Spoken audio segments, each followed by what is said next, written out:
हामी चाहिँ अहिले अब एकछिनमा निस्किनु पर्ने होला सायद माथितिर जाने भन्दै थियो चिया बगान भएको चाहिँ कहाँ रहेछ उतातिर रहेछ क्या हो यहाँ त छैन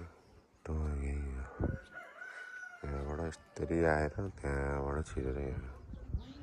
यहाँबाट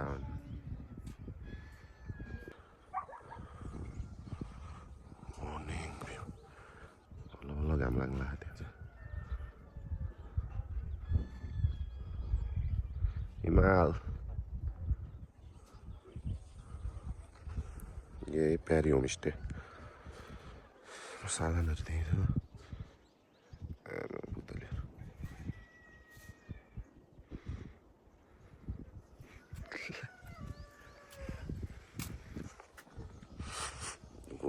नेपालको चन्दा